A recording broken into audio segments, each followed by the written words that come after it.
Hi, this is Tim of the 1916 Company. Welcome and thanks for logging on. If you love this watch, email us Team Mosso at the1916company.com for purchase, pricing, and availability questions regarding this watch. Today, we're discussing a model launched in late 2014 for the 2015 model year from Jaeger-LeCoultre. This is the Master Control Calendar, or Master Calendar with Meteorite dial. The watch features a stainless steel case, 39 millimeters in diameter, 10.8 millimeter thickness, and a 46.6 millimeter lug-to-lug spacing with a 20 millimeter spacing in between the lugs. It wears nicely on the wrist. It's good size. Smaller than the previous generation Master Calendar. This one is also quite flat and short across the wrist. You can see down the barrel I've got quite a bit of clearance. I'd say this watch would fit just fine on a wrist as small as 14 centimeters circumference and slip easily underneath a dress cuff. My wrist again is 16 centimeters circumference. The strap is high quality, large rectangular symmetrical scales, always a high quality cut of the animal and an expensive one. A bolster to give it some volume, that is to say it's been stuffed and bulked up. The flank of the strap, you can see quite well, is folded with a monotone stitch. Calf skin on the bottom, no crimping, no gouging, a brand new JLC factory strap, and then a folding clasp. Steel like the case, you can see friction fit so it snaps shut, and then friction holds it closed. Rolling around the case, we do have pusher adjusters for the calendar functions, and the watch has a simple blended lug profile with a sort of soft bevel that expands on the edge of the lugs. We have a relatively shallow conical bezel that's stepped in from the case band to visually thin it out a little bit, and then a Jaeger-LeCoultre branded crown. You can see that the pushers of the calendar module sit above the center line of the crown, so that is a modular complication, and a great one.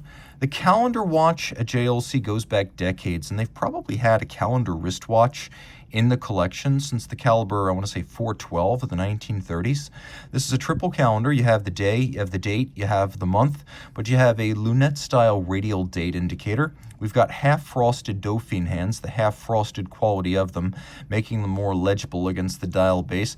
We have faceted, polished hour indices, as well as tri-Arabic numerals 9, 12, 3. And then you can see we have the Vidmon-Staten patterns on the Meteorite iron, etched, oxidized, and then preserved and essentially stabilized so that they will remain like that for the rest of their existence.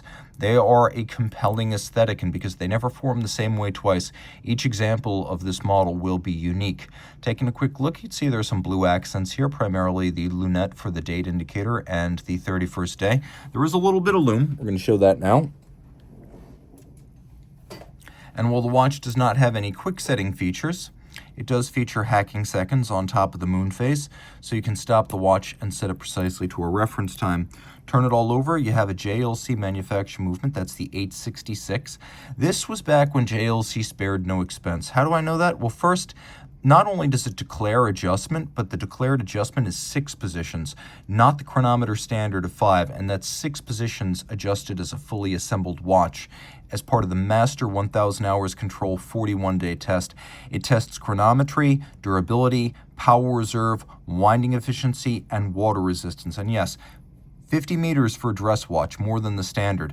The other reason I say this is spare no expense is because back then JLC used 22-carat masses on its rotors. Later, that carat count would be diminished and the masses would be somewhat less dense.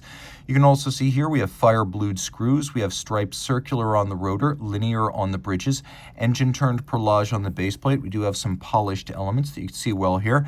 Automatic winding with unidirectional winding action, which has been found in practice to be more efficient than bidirectional. Look carefully and you can see the milky gray color of ceramic bearings for higher winding efficiency. 4 Hertz beat rate. We have a free-sprung balance for more precise adjustment and also greater shock resistance. And the automatic winding energizes a single barrel, endowing the watch with a 43-hour power reserve.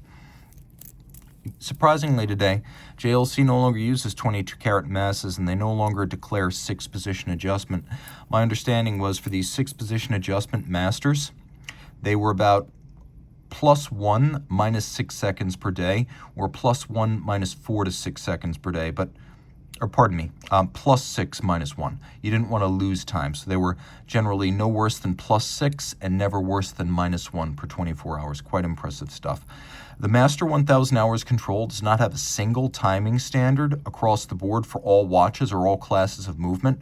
Reversos, for example, get a little bit more leeway, but on the standard round case, round movement, mainstream master watches, not even just tourbillon, but the standard master watches, it's generally -1 +6 or better. That is the Master Control timing standard, something JLC rarely discusses publicly.